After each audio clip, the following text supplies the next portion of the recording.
22 tahun pasca runtuhnya Orde Baru, kita tidak merasakan perubahan yang signifikan. Sepanjang 6,5 tahun pertama, di era Presiden Habibie, Gus Dur, dan Megawati, kita hanya diberi pemanis kembang gula.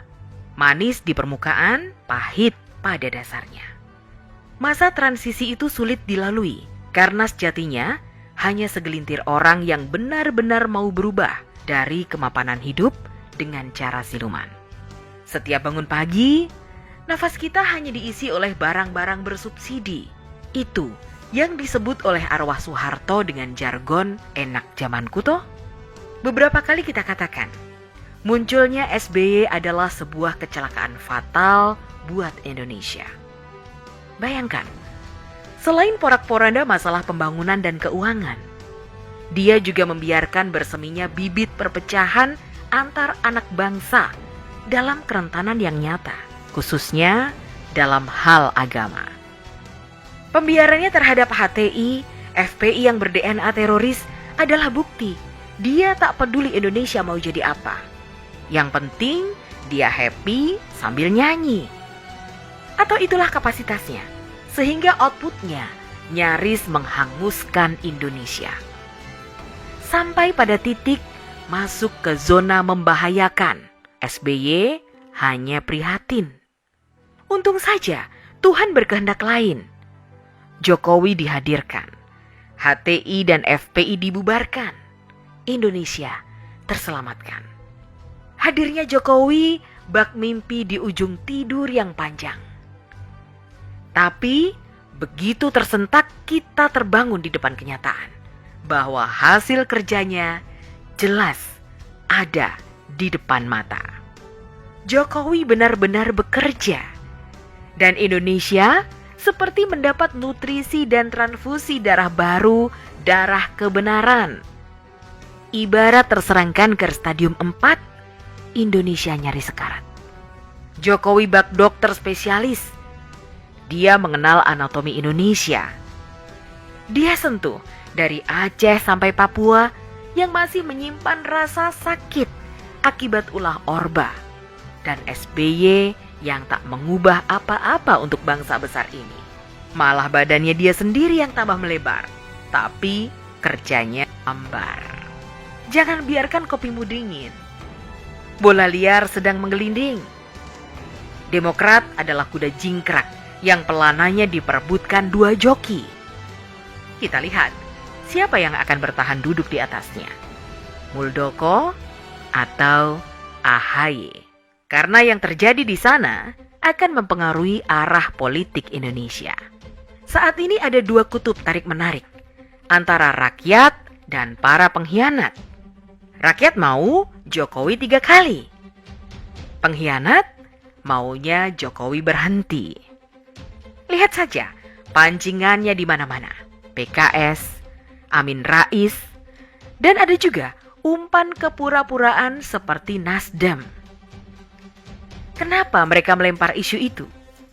Ya karena mereka mengukur kekuatan dan jago yang akan dipasangkan. Secara politik, benar bahwa isu 3 periode dilempar oleh mereka sebagai umpan. Mereka berharap ditangkap Jokowi, kemudian di-smash balik. Serangannya bisa bermacam-macam. Bisa dibilang Jokowi tak patuh undang-undang, atau mungkin isu keserakahan kekuasaan yang akan dihembuskan. Bertemunya Nasdem dan Golkar adalah bak CLBK. Cinta lama belum kelar. Kita tahu SP siapa dan Golkar siapa, serta sosok yang mana yang masih bermain di sana. Tentunya yang jelas masih ada JK. Politikus tua dan kawakan yang kondisinya sedang dipergunjingkan dengan isu macam-macam ini tidak akan berhenti sebelum mati.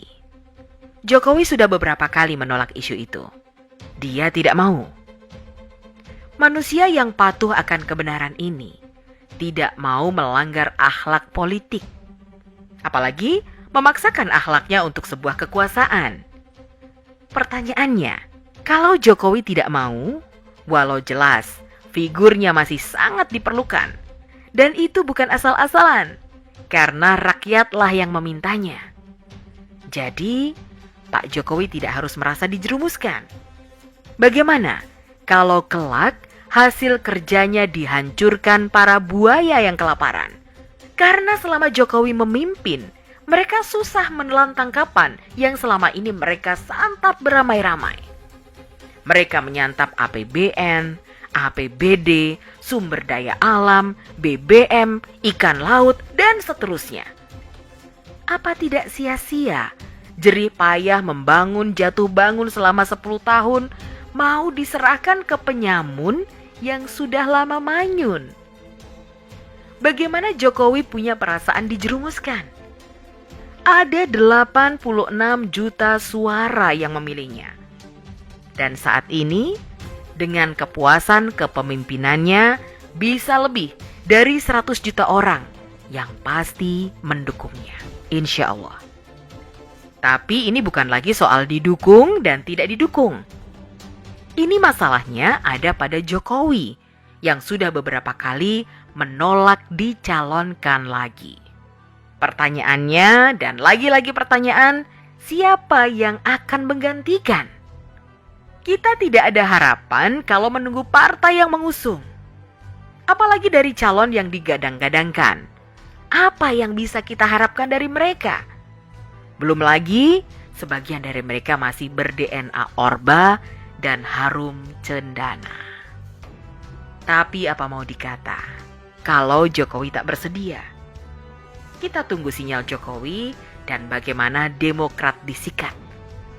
Di sana ada Muldoko, ada juga Gibran sebagai kuda hitam, tapi memberi harapan.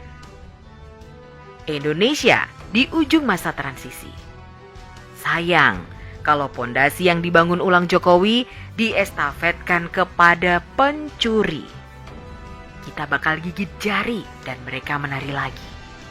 Duh Gusti, ngeri kami menatap masa depan negeri ini sepeninggal Jokowi. Tapi kami yakin Tuhan akan membuka hatinya agar tak pergi begitu saja sebelum menyiapkan penggantinya. Semoga kesatriaannya terus ada untuk Indonesia. Dia disegani dunia, dicintai rakyatnya, dan ditakuti lawan-lawannya.